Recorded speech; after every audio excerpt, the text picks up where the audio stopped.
740. Card Saturday, they're riding with you. Best card show in the country, it's true. So saddle up and listen, find out what you've been missing, and you can be a card part too. Yeah, welcome into the True Sports Card Show. I'm Whitey Gleason. In today's episode, the latest on tomorrow night's highly anticipated Junk Wax Heroes Night. Also the latest on the upcoming SAC Auto Expo. We got a behind-the-scenes peek at coveted Panini Downtown cards. Are they really super short prints? And we'll answer this question: what rookie has seen the average price of his cards climb to $225 in the last 7 days? But before we get to any of that, it's time to bring our heavy hitter to the plate. He dominates the sports card landscape around these parts like a giant winged lizard spewing flames of truth from his gaping maw. Mr. True Sports Cards himself, Emran Palani, yeah! Gaping maw. That be just your mouth. See, I got to tell you, yesterday at your shop, of course, there was a gentleman there, and I apologize, I didn't even ask his name. Was he a mummy? No, he was not. He was a very nice guy, and one of the things he said, he saw me, and he goes, "Hey, I listened to you guys' podcast," and you snapped at him. It's a radio show, not a podcast. I didn't say. You snapped at him. I went like this. Hey! Who are you calling podcast? And he said, well, I don't listen to it because he doesn't live around here. I listen to it in podcast form. But he said, I like it when Whitey rips you.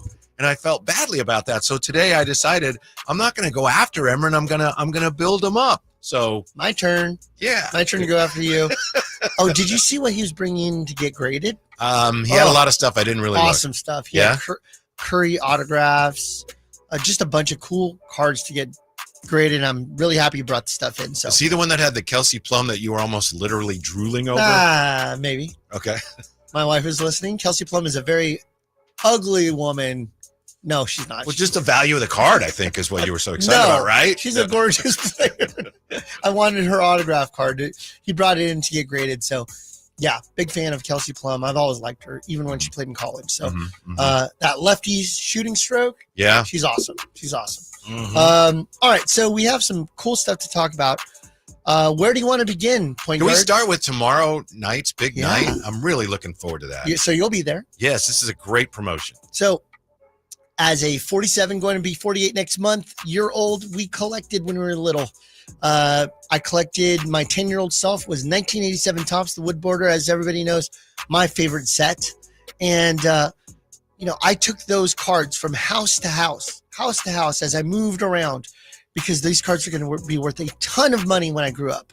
Well, I'm grown up and those cards are not worth a ton of money. They're actually worth less today than they were when I bought them at 50 cents a pack.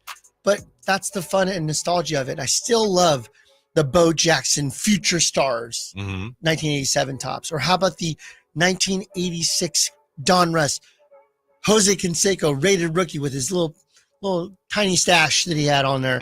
Or how about the 1988 Matt Noakes Topps all rookie cup? Yeah. So we are doing an event tomorrow. I have 4 tickets left. We sold a bunch last night. Okay, good. 4 tickets left. 50 total people. Otherwise, I'm going to run out of total packs to open. But we've got Junk Wax Rip Night tomorrow night at True Sports Cards right after the 49ers game from 5 to 7 p.m. We've got $20. We'll get you sodas, pizza, and then 20 packs of your choice. I'm going to have 1,000 packs out there for us to be able to choose from. And you can pick your 20 packs, whether it be football, baseball. We might have some basketball in there. Basketball gets a little pricey, so I can't really put in the junk wax portion. But we'll have some like Skybox and some cool stuff like that. And so that's going to be a fun time, because we're going to sit there. We're going to rip open packs together. We're going to enjoy it, and we're going to reminisce. Remember BJ Surhoff? Yeah.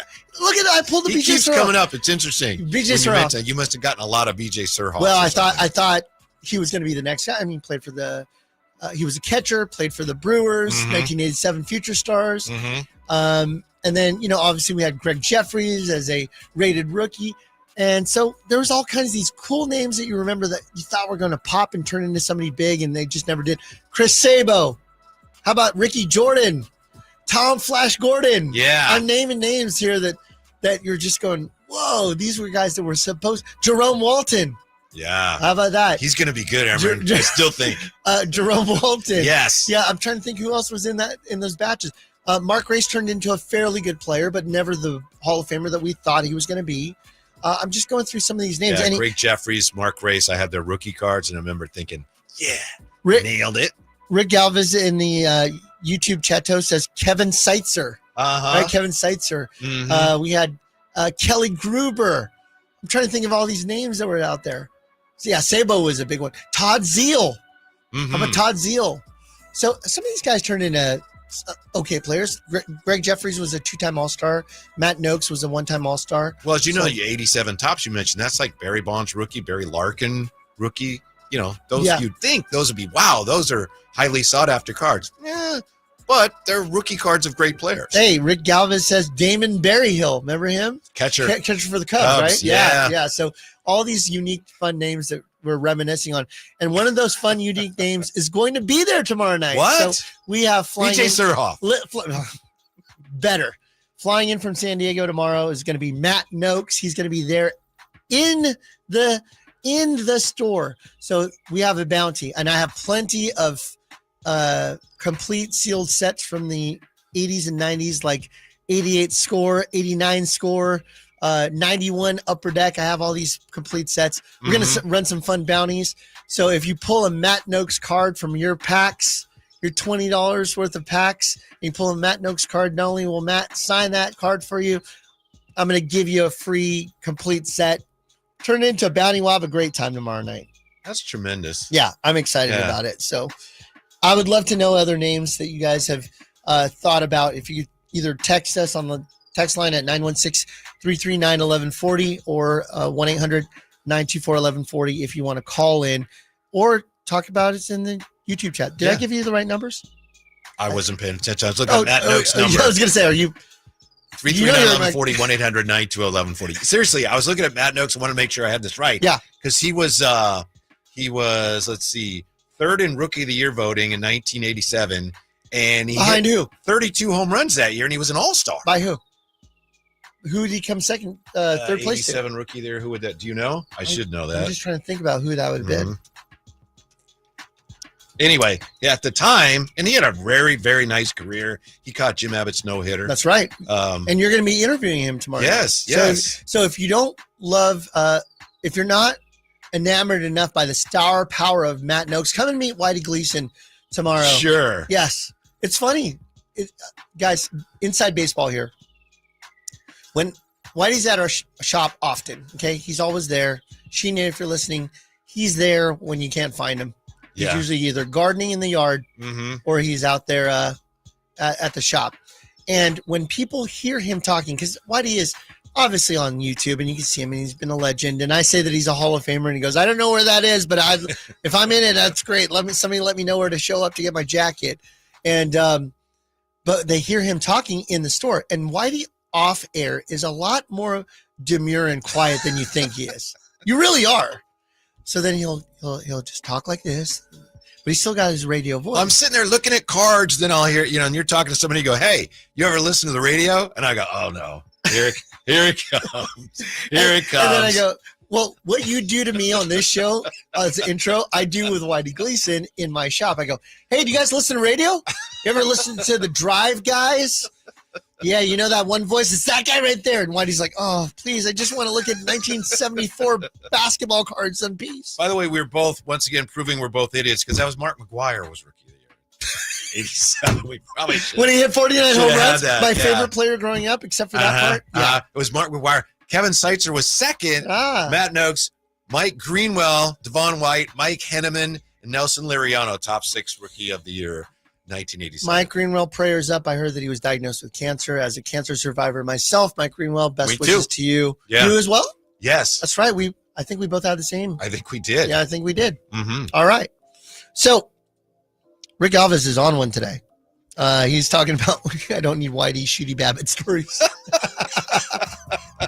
All right, guys. So we're on the radio, but we're reading the YouTube chat. And we're just kind of dictating what's coming through the YouTube chat. By the way, thank you, Ramsey. Grand High School alum Ricky Jordan. When you mentioned Ricky Jordan, I thought he was local. Yeah, Ricky Jordan, Riky, no EY, not hit like the ball hard. Yes, played for the Phillies. Yeah, And yeah, and another one of my favorites, John Olerud, the guy that wore the batting helmet in the field, which was a funny Ricky Henderson story. Did you ever hear that story? I've heard it. I don't know that it's true, but it's a great story. Yes. Yeah.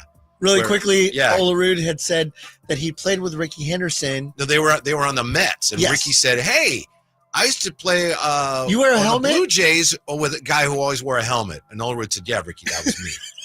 But I don't know if that's actually true. Ricky Henderson, RIP, but he was one of the great characters in the world. I think my favorite Ricky is he gets on the bus with the Padres and he's going to sit in the back. And Tony Gwynn goes, "Ricky, you sit in the front. You got tenure." And Ricky goes, "Tenure? Ricky got 14 years. How about when he had his check? Okay, this is true. This was a true story that was verified by multiple people. The books of his team that had issued him the check for $1 million was like, our books are off. We still have $1 million in here. What's going on? And they found out that it was Ricky Henderson's check that had not been cashed.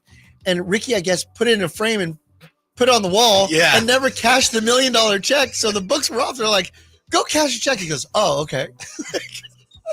Oh, we're always going to miss Ricky. Yeah, we're going to miss Ricky. Yeah. We also have some news about the Sacramento Autograph Expo. So jokingly or lovingly or angrily, people have been calling me a Lakers fan. Because it's not jokingly. Yeah, they right. So I had to, I've been back and forth with a couple of scenarios here. We do have Lakers legend Sam Perkins that's still going to be attending the show. There's no question about that. Yeah. Can we just call him North Carolina legend? Yes, North Carolina NCAA champion. There we go. Sam Perkins. And former Dallas Maverick. We'll leave it at that. And I think of him more of a Sonic and Maverick. Yeah, Laker for sure, anyway. for sure. He was on those Sonics teams, I think, that went to the NBA Finals against Jordan, Peyton, Kemp, him. I think he was on those teams. At any rate, we had two Lakers of note. We had James Worthy, a Hall of Famer, and then we had Robert Horry. Boo! We had Robert Horry, who I've been getting vitriol about booking. Well deserved. Yes. And what so happened was their agent, and I'm using air quotes on radio, had booked them with me. I had written contracts, and then come to find out that those contracts were not valid because Robert Horry called me. I think I spoke about this either on Drive Guys or last week's show. No, I haven't spoke about this. On last week's show, I asked you if he was coming because I thought he wasn't, and you said he was. That was a week ago on this show. Yeah. So come to find out that the contracts were not valid, and then Robert Horry called me directly. I spoke to him. Okay. And he's like, no, that guy is kind of a guy that knew us in passing, really didn't know me that well. However, I'm willing to do, your show. And I said, work out the numbers and let me know what that number is. Key piece of evidence is you're trying to determine, is this man, Emerson Pilati, is he a Laker fan? Robert Horry called him directly. Huh. All right. Well, I'll have to consider that clue. I don't know Robert. He got my phone number from somebody that I said, anyways, okay. God, I'm digging my own hole. These are facts. Listen, so Big Shot Bob calls me.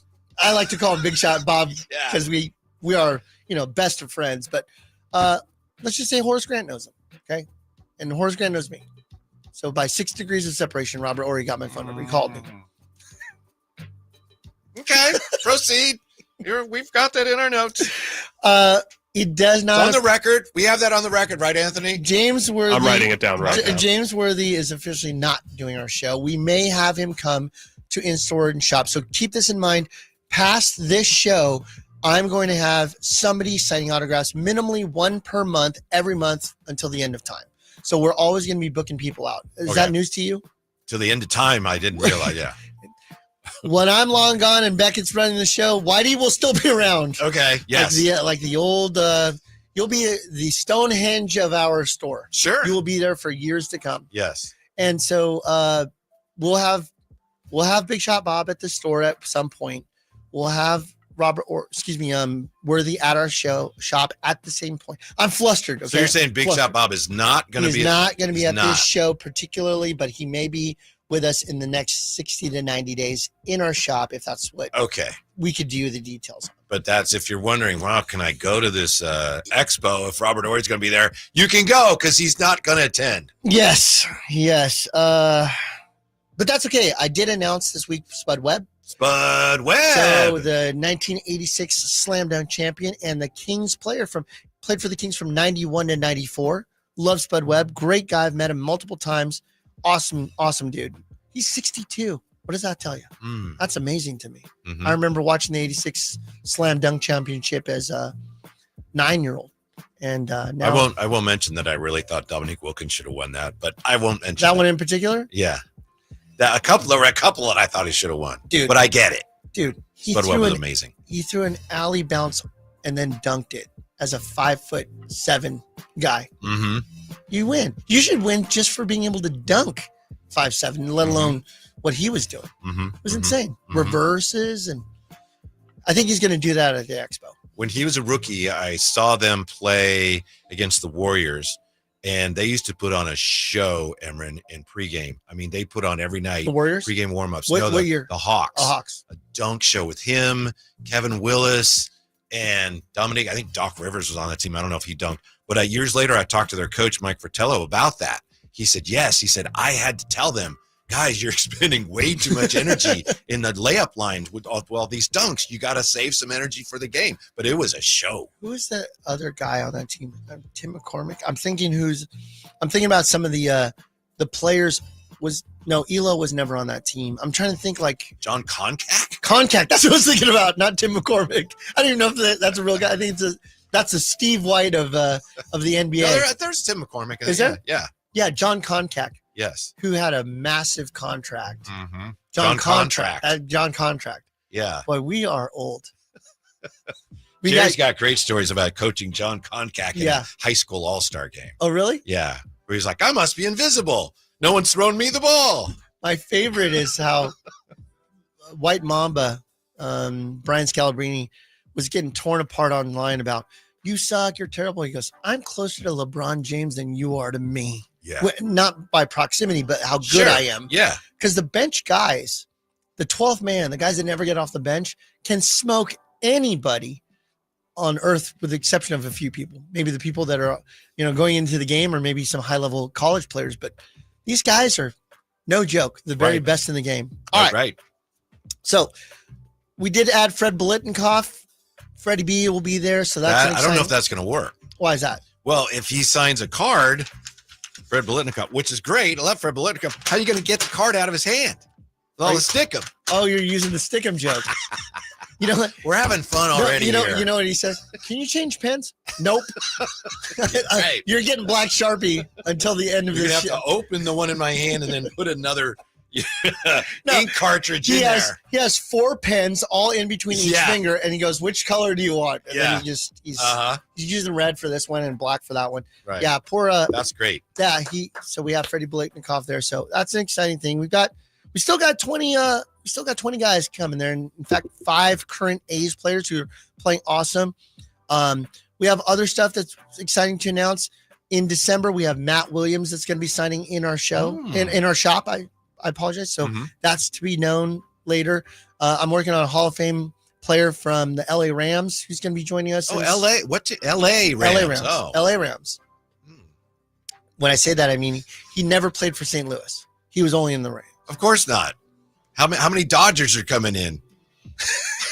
Steve Sachs appearing nightly.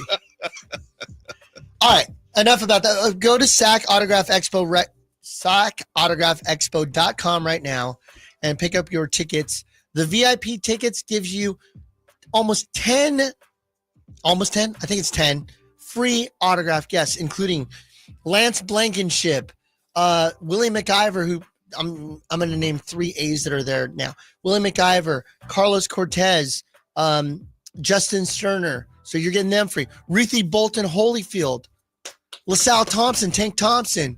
You're getting Lloyd Mosby. You're getting Matt Noakes. You're getting, I'm trying to think, Terrence Long. I mean, you're getting all those free. If you buy the VIP, it's a great deal. Yeah. VIP is under $100 and gives you all 3 days of entrance into the event. Emran, you've got so much going on. I want to make sure, again, we mentioned that tomorrow night is a separate event, the Junk Wax Hero Night with Matt Noakes. That's right. And you go to the website to get tickets there, but Yep. Just go to True Sports Cards. There's 4 left. 4 Yep. left. Right there. Well, there's 3 left because 1 is mine, right? We'll see. We'll see. You may be interviewing him outside the doors. Yeah. Get on the back phone. here. I'll be in my car. Hey, Matt. Can you see hear me me? through the window? Can you hear me? I'm out here in It's my me, car. Waddy Gleason. I'm a Hall of Famer somewhere. No, I'm excited to have Matt. Really cool to have him there. All right. So what's our next topic, sir? Well, I'm going to throw some in real quick, Yes. just real quick, and then we'll get to we got to get to the Panini Downtown issue, right? Yeah, let's do it. I mentioned this doing research for the show today. I saw that there's a guy. Do you know who Nolan McLean is? Nolan McLean is a Mets rookie. They call him the Cowboy Ohtani because he's I think he's from Oklahoma or something. He wants to be a hitter and a pitcher. He's made 4 major league starts for the Mets, and he's won all of them. He has an ERA of 1.37. And over the past week, 7 McLean cards have sold for $1,500 or more on eBay alone, topped by a PSA 10 Red Lava Parallel from 2023 Bowman Draft that went for $5,000. The average price for a McLean autograph is now over $260. If you'd mentioned him last week on the show, I'd have had no idea who he is. So if you're, a collector that likes to keep up on the hot rookies, take a look at what Nolan McLean is doing on the field and when it comes to autographs. How do you spell McLean? McLean. Oh, the only McLean I know is Don. Bye-bye, Miss American Pie. That's Don McLean, right? Miss American Pie. And then there was another guy that was A a basketball McLean. player from UC. Where do you go to school? UCLA. UCLA, of course. Everyone knows the UCLA guy. Yeah. What? I lived for a very short time in the Redondo Beach area while I was going through my team. Oh, okay. Write this down, Anthony. Listen to me. I had a poignant time. I'm looking right at the camera right now. I'm looking at all of you at the camera on YouTube. I'm a cancer survivor, okay? And when I went for my treatment, I moved to LA to go to UCLA Med Center in order to get chemotherapy and radiation. And I'm here today because of the good people of UCLA. Don McLean, everybody. Big Shot Bob. Yesterday, to the day of the week, and the actual date was like 39 years since I had been diagnosed with the same cancer you had. Really? And so it was a big day, and I'm thrilled to be here with you and with everyone. So, I really appreciate it. Yeah, hey, you would have never made the Hall of Fame of radio without being there. Am I just making something up? There is a Hall of Fame of radio. I don't know. There probably is. There's probably individual ones in different. I know San Francisco Bay Area has one. I'm going to give you your props for a second. A little bit of flowers. Okay. How long have you been on the air? Not Not today. Not today. The longevity of your years. It's been. I think we've just passed like the 40-year mark or so. You. Yeah. Personally. Yeah. Well, thanks. I was 7 when you started. That is dope. That is dope. It is not whack. It is word. Right. Yeah. Still doing it after all these years. How many years were you on TV? Only about. Well, I've done a lot of TV stuff here and there. I did a Causeway Classic. I've been on. No, you had your own show. But that was just I think it was like 4 years. 4 years? 4 of Yeah. the best years of your life. It was a lot of fun. But when Maybe someday we'll bring that back. when you hosted Fright Night, Yeah. was on 58. Channel 58. Yeah. Okay. TV 58. So when you did Stay up and get scared. So when you did Fright Night, you were only on the intros and outros of breaks, right? It And in wasn't the middle, we do little, stuff. a little skit. Going to commercials and stuff. Look at But you. sometimes they wouldn't play them. It's like, what happened? Oh, the guy didn't play. I spent an hour and a half over there. Yeah, they got lost. What? Sorry, we didn't do it. Again, more behind the curtain. Whitey spends double time prepping for a show than he is actually on the air. For example, this typed out written stuff that we're looking at right now, Yeah, and these curled pages of your copious notes. How long do you study for before a show? Of a show? So I don't know. I get up in the morning to answer your question. I get up in the morning. First thing I do, I start, working on the show. Just sometimes it's reading stuff, preparing stuff. And then, that's just the way I do it. No one has to do it that way. No one makes me do it that way. That's just kind of the way I've always done Honey, I'm busy. I'm learning about Nolan McLean. it. Nolan McLean. I gotta talk about Nolan Cowboy Ohtani. Okay, you interrupted our thought process with Nolan McLean. Yes, but also, thank you for letting me jump in there with that. What is going on? I know you're prepared for an hour for that, so I wanted to make sure you got it. Yeah, it's like, all right. I'll have to do the post pod. It's not a podcast. It's a radio show. It's on my, what is that called? The thing where my daughter used to work for him. Patreon. Yeah. Oh, yes. Patreon It's in the paid. Yeah. It's behind the paywall. Yes. What is going on here with Panini Downtown cards? I believe it was on last week's show. You know, the Downtown, which comes in different sports, but it's a Panini thing. People go crazy over. I got a Downtown. Mm-hmm. How rare are they, though? The belief is they are SSP, super short prints. Does the do the numbers support that Okay, belief? so let's go Emery? all the way back to what a super short print is. When we think about super short prints, we think of the 1980s and error cards, right? That's really a short print. As an example, I'll throw a couple at you. 1989 Fleer had two of them to pay attention to. One that's really well known and one that isn't as well known as before. 89 seemed to have a year of errors that mattered. Is the Randy Johnson scoreboard one of them? Correct. The Do you remember what that Marlboro is? Scoreboard? Yeah. So Randy Johnson's rookie card is in 1989 Fleer, and it's a shot of Randy just kind of I looking think at that the was camera. at Candlestick Park. It may have been. Behind him on the scoreboard area is an ad for Marlboro cigarettes, and it went out, and Randy was like, "No, we're not going to do this on my card." So they went, okay, and they blacked out, they airbrushed or blacked out the Marlboro ad. So the Marlboro ad version of that is a super short print because it's an error. That's where they stop the presses, have to redo the card. Yeah. When you have So- demand outstripping supply because the supply is low, you have value. Economics 101, you're There welcome. you go. Frank Thomas, 1990, no name on front card is worth thousands of dollars in the grading. So you've got these super short prints chases, and the chase that I had as an 11-year-old at 1989 was a really important one. It was the Billy Ripken 1989 Fleer F face that was written on, and I'm shortcutting. Mhm. We're on podcast, which we're not because we're a radio show. On the Patreon channel. On the Patreon page, on the paywall, you'll hear me say the F word. But yeah, so it says F face on the bottom of the bat barrel. Well, he didn't know it was a bat that he grabbed in order for him to take it up and pose that. But the amazing part about it was how lined up it was, to where when you can see the photo, it's lined up perfectly for you to be able to read. It could have been upside down or sideways, but the F face on the bottom of the bat barrel is perfect. Something had to have been there, right? Yeah. So at any rate, that was one as a little kid, you're going, I want that card. It says the F word on it, right? We're all excited. And then they realized it. Fleer was like, uh-oh. They had the scribble version of it. They had a black box version of it to cover the words. They became short prints, variations of it. The F face, I bought one 2 days ago, came in the store. It's going for $70. That's a card in print relation to other 1989 Fleer cards. I mean, they're in the millions of production, right? That's why those cards aren't worth a bunch. But that one in particular is a super short print from that group. Quick question. Yep. Is it worth getting an 89 Fleer set, a complete set, on the off chance that one of To those open cards it? is in there? Sure. I mean, you're going to get a Fleer set for probably around $50 or $60 because you're going to have the Griffey rookie in there. So you can get a Griffey rookie graded, and if it comes back at 10, it's going to be a couple $100. But for the most part, in the factory sets, they were released somewhat later. So I got you. they'll So the odds are against you. Ripken will be in there, but it's not Right. likely that's going to odds have are the. interesting. All that right. Thank version. you. Yep. I'm sorry. Yeah. So going back, hearkening back to the super short print versions, Dale Murphy reverse negative. Are we boring you, Emery? Do you have something else you need to do? Listen, I spent all night talking about Somewhere else you have to be. downtowns. We're on radio. He doesn't know what I'm doing right now. Most of you don't know what I'm doing right now. What am I doing? He's It's causing- rubbing his eyes, and he just looks like he's having a really hard time staying awake right now.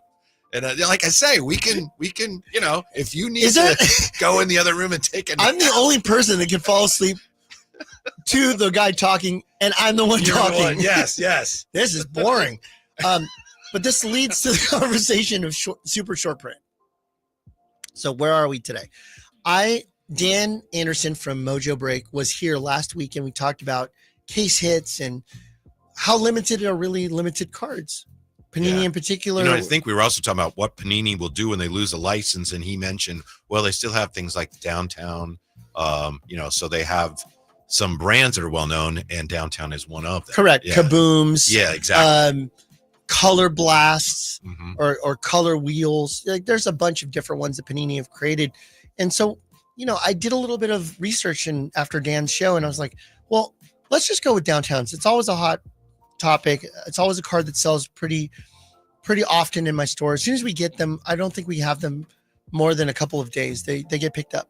So I did a little research and I took a look at 2018 versions versus 2024 versions. So for those of you that want to nerd out on stats, let's talk stats real quick.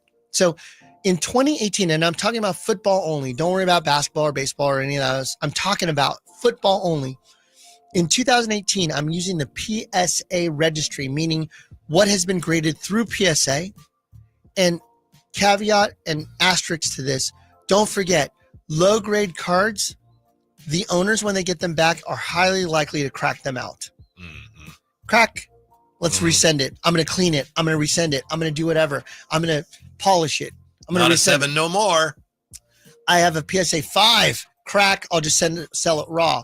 There are people that do that. I will tell you for a fact, I know in our store, if it comes a 5 and I buy it as a 5, I either leave it in there or I'll crack it out. But we disclose to the customer, hey, heads up, it was a 5, right? It's important for us to not give an impression. I'm not speaking for any other store or what they do. I'm talking about just us. Why do you crack it out then if you're going to tell Because someone it's a 5 anyway? it doesn't look attractive in Gotcha. that frame. Gotcha. And so I would rather just tell them it's now raw, but this is what it came from. In some cases, I've even put the old label behind the card and put it into a one touch. So that way they see the label of what it was. Right. Gotcha. And then also some people, I have a guy by the name of Ryan, great guy, great customer. He comes in and he'll actually crack it and then let PSA know, hey, the 5, this serial number, remove it from the registry because I've taken it out of there. So I think that's kind of the ethical thing to do. Interesting. Yeah. So he'll do that. So it's up to the end customer's choice. 2018 Optic Downtowns, total cards graded in the PSA registry. All the way back to 2018. 2018. Pre-pandemic. A little under 3,400 total graded. There's an Optic version, which is Chrome. The Downtown version, Donruss, which is the foilish version, a little under 500 total graded. So what's the comparison today? Out of the Optic Downtowns, remember, 3,400 graded way back in from 2018 to today. Today, 2024, stuff that's new, only been out a year, not even that in some cases. 4,600 cards graded through PSA. And there are more companies. There's SGC, CGC, Beckett. There's other companies that I can't see how many cards are graded at those companies yet because I didn't do the research. Not that I can't find it. So you have 1,200 more cards graded in 2024 version than you do of 2018 version. More. And it's newer. So there's more population in there. Here's another stunning fact. Of the 4,600 cards of the 2024 Downtowns out of Optics, 41% of them are PSA 10s. Holy smokes. Wow. That is not a high percentage. Yes, it is. So let's talk about prices. 2018, Aaron Rodgers, card number 5, sells raw for $456 as of a sale that happened September 4th. PSA 10 of that same card sold for $975. Okay, Aaron Rodgers, 2018. You can take even a below average player. Anthony Miller, 2018 Donruss Optic Downtown. Raw, sold September 4th for $255. The PSA 10, $325. Wow. Okay. So you've got. Is that just somebody collecting, trying to get all the downtown? Probably. Let's go to today. 2024 Optic Downtown, Jaden Daniels, the premier guy in the product. His PSA 10 sold for, on September 4th, $2,705, a little over $2,700. Now it's a rookie and all that other stuff. Yeah. But there are 418 Jaden Daniels Optic Downtowns that have been graded. Of the 418, Whitey, 48% of them, 201 of them are PSA 10s. Almost half of them are PSA 10s. It's more rare to have the 9 or the 8. Wow. Truly. Yeah. So the problem that we face, I think we are now seeing this, and I'm doing my PSA. I'm saying what I say. If you go to Target and you go to Walmart and you go to Barnes & Noble, as you have done in the past, Had a lot of cards there last night. they are sitting there. You are seeing sports cards sitting there. Pokemon's a different story, but I'm talking about sports cards because this is what we do as the experts. And the old days where you go and you buy a box of Prism and you walk into my store and say, do you want to buy it, Emmer? And I go, shoot, I have to have an affordable option. Yes, I will. People would make a little bit of money on top of that, and we'd make a little bit of money on top of that. And end consumer would come to a hobby shop to buy it because they didn't see it on the store shelves. It is sitting there. I went to Target last night to buy some stuff for the house, and I looked, and there were just rows and rows and rows of blasters. So Which Target, if I may ask? Which one's mine? No, which Target did you go to? I went to the one on Fairway on my way home. Okay. Yeah, in Roseville. And so, they had Prisms, they had Donruss, they had everything was just sitting there ready to pick up. Friday's a big restock day, I think. It could have been, but I was there other days too, and they're not hard to get. So even though we have retail blasters and megas on our shelf, they're just not smoking hot like they used to be. There is a purpose for everything. For the budget buyer, and they will love to rip packs and have a great time. And if they swing and hit a home run or a grand slam in their blaster box, we've seen it. Mm-hmm. We've seen it. It happens in our store. It happens in the field. But I think most importantly, it's just one of those things where not everybody is in a position to be buying $250 hobby boxes or more. Not everybody's Anthony. Correct, Anthony. Anthony is like, I have so many of them. I have no idea what to do with them.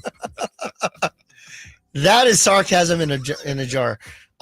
So with that said, We call that jarcasm. So that was even a worse joke. So corny. I had to pause to just think about how bad that joke was. Tomorrow is Junk Wax Rip Night. Are we, Whitey, now in the Junk Wax era of current modern? And I would say yes. And there are cards that can combat that. If we had numbered cards in 1987 that said 1 of 10, number 2 of 49, would that be better? Yes, of course, because then we know there's a finite number. Yeah. There's 49, there's 10. There's the problem that has happened is there are too many parallels of numbered cards. So even the limited editions aren't limited editions. How many 1 of 1s do we see in wild card of the same guy with the same autograph? 41 of 1s. Yeah, but this is a pink Pulsar 1 of 1. Okay. But we have a gold vinyl 1 of 1. Mm-hmm. And we have a black Pandora 1 of 1. Mm-hmm. And we have the gold this of 10. It's like, wait a minute. Which one do I have? I'm collecting rainbow. I've got 55 versions of 1 of 1. Yeah. Right? So is anything really scarce when it's like, well, I don't got the gold vinyl one, but I got the pink Pulsar one? It's like, what are we doing here? So if I were to do anything, and this is a long-term investment, and remember, I'm talking truth here because my entire income depends on telling the truth. Yeah, you're spitting flames from your My gaping maw. Yeah. Here's what I know. I'm tired of seeing people walking into my shop and going, I want out of this thing. I keep losing money and I just, right? Because what's happening is people are not being honest about this stuff. And when you see box after box after box just sitting there on the shelves, they should tell you something. Is it in demand? If you saw a shelf of any product, we went to Costco yesterday, my wife and I. You guys had a day. We had a day. So we got Beckett in the cart. My wife is there. We're shopping. And we come down an aisle of the snacks. Mm-hmm. Okay. And I'm looking at the snacks and there's, veggie straws here and this there and this there. And they had shiitake mushrooms that had been freeze dried. Okay. Freeze dried and I go, mushroom. what in God's name is this? Why would I want this? But there was only 2 left and the entire thing was empty. And I bought it. You know why? Because it apparently was a hot seller, or maybe they haven't stocked it in 5 years, but they were all gone. Economics 101 lesson 2. If nobody wants it, it's not worth anything. If everybody wants it, it's worth something. And I said, Jessica, we're going to get this. And she goes, what? And literally, I could not wait. We're loading the stuff into the car. Beckett is we're in the parking lot. Okay, imagine this. We're at the parking lot in Roseville, Rockland, Costco, across the street from my store. 6661 Stanford Ranch in Rockland. And we're eating. There's somebody waiting to get on a parking spot. Beckett is in the cart. We've loaded the SUV with the stuff that we shot for. And we're sitting there with a shiitake mushroom bag. I'm eating it. Jessica's eating it. We're giving it to Beckett. Somebody's waiting to get our parking space. We're staring at them eating the shiitake mushrooms. They're awful. They're not good. I think I cracked my teeth on them. But they got my money. Yeah. And how did they get my money? Because the demand appeared to me that it was in demand, but it's healthy and it's a good choice. Yeah. And it's all the stuff. So when you see stuff like 24 Donruss basketball blasters in abundance sitting there, and it's there next week, and it's there next week, and you take a white glove to it and you look at it and it's got dust on it. Mm-hmm. What does that tell you about the demand on stuff? Nobody wants it. No demand. I'm just thinking also in a few years, Beckett's going to be telling a teacher or somebody, oh boy, we used to sit in the parking lot at Costco with my dad eating mushrooms. Those were the days. There are some people that say that, but a different kind of mushroom. Exactly. Yes, but that's Beckett. That's Beckett's. Well, what a life this kid's gonna live. He's being held by Hall of Famers, messages by Jerry West and other greats. But he'll remember the day that he ate mushrooms in the parking lot with his dad, while a person with their turn signal waiting for us to get out. Yep, that's Good us. for you. You're entitled to that space. Yes, Yeah. I'm not done loading it. Right. Again, remember we put the groceries in before we put the kid in. Just tell you how we felt about Is that shiitake before or mushrooms. after Target? This was before Target. Then we went to Okay. Target after. Yeah. Yeah, it's one of those days. So, what's this moral of the story? I would tell you that the super short prints, and I didn't look at Kabooms, I didn't look at Uptowns, I didn't look at anything else. You could do that research yourself. I would tell you that I would move into some stuff if it's for the long-term investment. If it's for the quick flip, I'm not talking about that. Mm-hmm. If we're talking about a long-term investment, move to stuff that makes sense in the long-term investment. And one of them, for example, is iconic cards that might make a lot more sense. I'll use an example. What is, in 1989, Whitey, what's one of the cards that just is going to be a hobby iconic card for the rest of time? 1989 would be some kind of Griffey. Correct. Yeah. It's the Griffey 1989 card number 1. The one where he's just a youthful baby face on the front of his card. Star rookie, card number 1. I'm looking up the 89 Upper Deck PSA 10 Griffey card. This card, I'm looking right now. It's not PSA DNA. This card, about a year and a half ago, was going for $2,000. September 4th. How much do you think it was? 18 months ago, $1,800 to $2,000. What do you think it is right now, Whitey? September 4th. 1,100. It's up more. Oh, okay. It's more. What do you think it's worth now? Now that I've given you up. Up to Remember, it was three- $18 to $2,000 about 18 months ago. 3,400. $3,600 September 4th sold on auction. The September 3rd, same card, different version of it, $4,383. Okay, guys, I don't know what's going on with this Griffey, but this is a classic example of getting in front of a card. This is That's a blue chip stock. This is our version, in far more print, but this is my generation's 51 Bowman Mantle, right? 52 Bowman Mantle, okay? There are other cards, the SP 1993, SP Derek Jeter PSA 10. Are you familiar with that card? Yeah. 1993 SP Jeter PSA 10. My guess it's in the 60,000 range is my guess. I'm going to look at it real quick to see what shows up on my slow internet. Anyways, that card, because of the foil and how hard it is. And if you were to open a 1993 SP pack right now, it'd be crunchy and it would crack. And the likelihood of it actually being a PSA 10 is unlikely to come out of a pack now because it's been sitting there for 33 years, right, in a pack. The most recent sale, I can't even find one so old. PSA 7s are $1,400. I'm going to look at price on this one. I'm looking at the Jeter hasn't sold. Okay, March 20th of 2025, a Derek Jeter 1993 card, not in it's not a super short print, it's none of that stuff. $324,000 that sold. This card raw is $65. Wow. Why?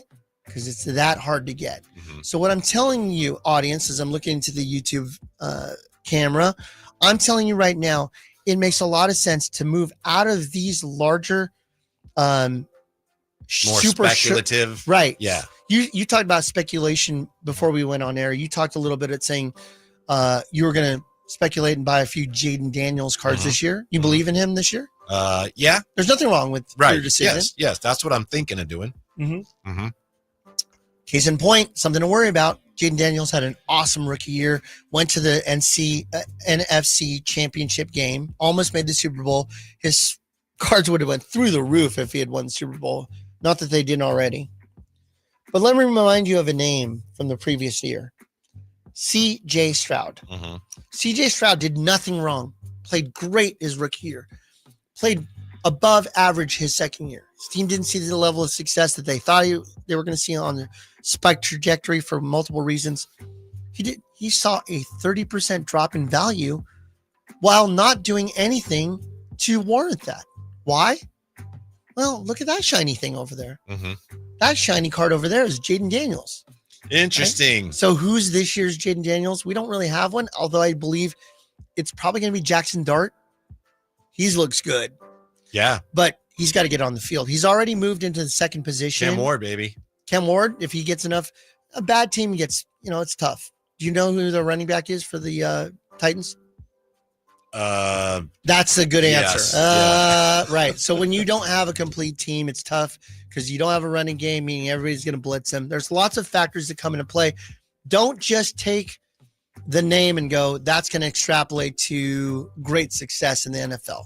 So what I would tell people is, I would take some of your money and diversify what you have and buy iconic cards and buy the most expensive one that you can afford. Tony Pollard. Come on. Of course, Tony Pollard, the Cowboys. Apologies, Tone. He's listening right now. Okay, we've got a few minutes left before the end of the show. Let's talk about tomorrow. Yeah. It's officially, the season has already kicked off, the NFL season, but here, home of the Niners, Mhm. place that we talk about the Niners all the time. Are you excited about what's in store for the Niners this year? How do you predict them, and who do you like on the team for the collecting version of it, Whitey? Well, I think there's going to be a lot of outstanding rookies defensively if this goes the way they want, but obviously, and you know this better than I do, defensive rookie cards aren't necessarily. They're tough. Yeah.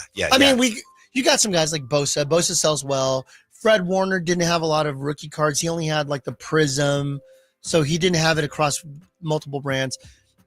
But yeah, I would agree with you. Defensive ones are tough. Yeah. I think there's a good chance Ricky Pearsall has a bust out year. You think so? Yeah. I think that's, again, the way they have it set up. They hope he does. I think they're going to be a team that starts maybe kind of slowly as the defense rounds into shape with all the young players. There's a really good chance, as we discussed yesterday on the Drive Guys with Rod Brooks, that this team is kind of in that jumble bucket of NFC teams fighting for a wild card spot through much of the year. But I think their plan is to be a much better team at the end of the year than it is at the start of the year. I think it's going to be a really interesting, fun year with a lot of ups and downs. But I think they got a good chance, if McCaffrey's okay, to have a good year and get into the playoffs.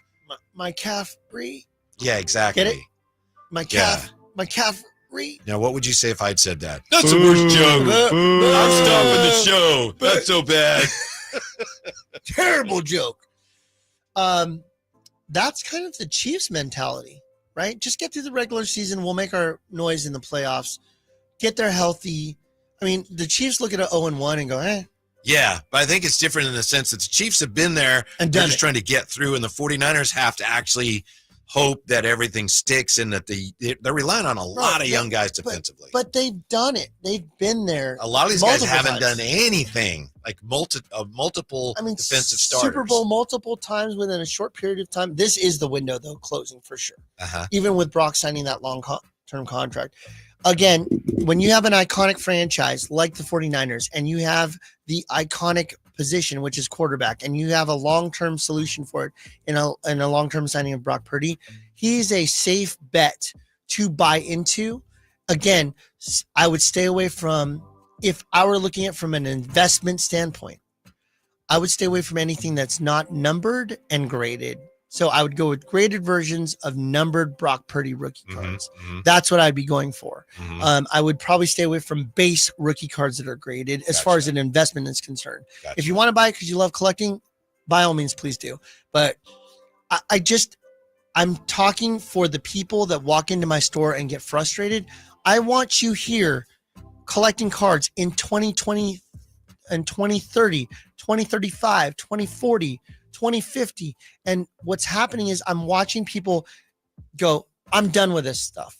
And I hate seeing that, because if I had done that as a little kid, I'd be working at a desk job somewhere, miserable and not doing what I love, naming my kid Beckett, throwing junk wax rip nights together. I would not be in this industry had I felt the way that I see customers walking into the store about. This man's son would have been named Cheesy Biscuit because he'd still be working at Red Lobster.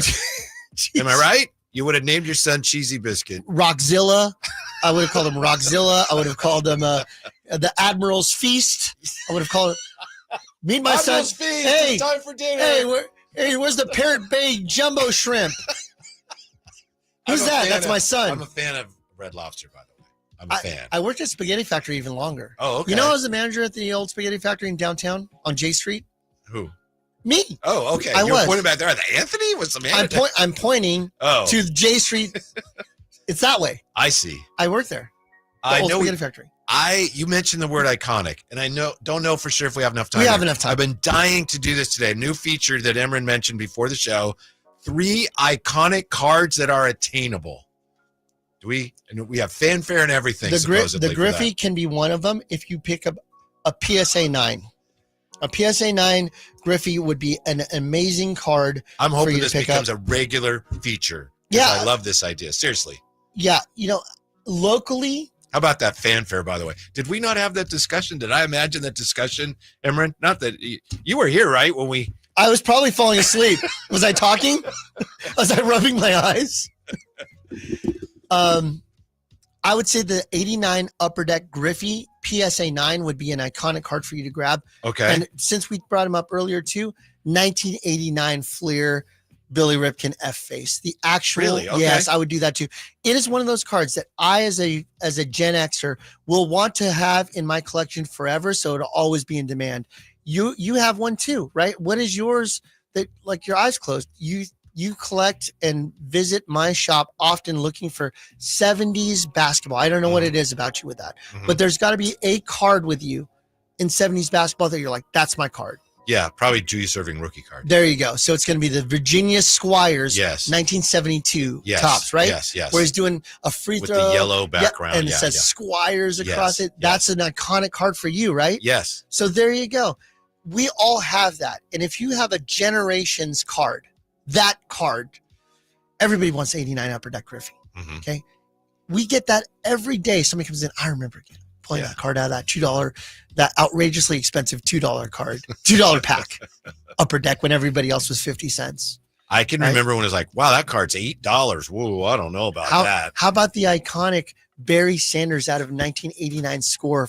50 cents. You have one in your store. Yes, we do. Yesterday. You know, that's an iconic football card. So how about the Joe Montana 1981 where they airbrushed the 49ers logo off the side of his helmet and he's throwing the ball, right? These are iconic cards that a generation will always want to collect. Move into those and we'll have more of those in future shows. I want to say this too before we leave the air. When we started this show 18 months ago, and I don't mind saying this, we're coming up on 2 years. I'm really thinking about where does this show go moving forward. It has been an absolute honor working with you for the last 6 or 8 months that we've been working together. It's been really cool. I've been listening to you since I was a little kid. Thanks. Sounds like there's a butt coming. I mean, a big butt, a Brazilian butt lift. No, that's very nice of you to say. Thanks. It has been fun. Well, I wasn't finished yet. I know. But it's way worse than I know. We have people come up and tell us they listen to our radio show.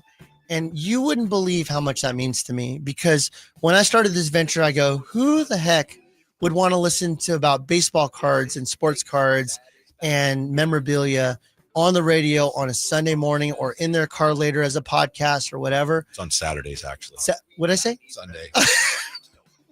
That's why nobody tunes in. Make sure you're listening Sunday. Hey. It means the world to us. The fact that we're the only card show in the nation on the radio. Yeah. And you guys tune in and you say stuff like, I listen to you on the radio, or you come in. I would love it. Please continue letting us know. There's never enough times to where I'm complimented that where I'm going to be annoyed by it. Always make me feel better about myself. Continue to listen to the show. Listen to us on the podcast. Let us know in the YouTube chat that you're listening.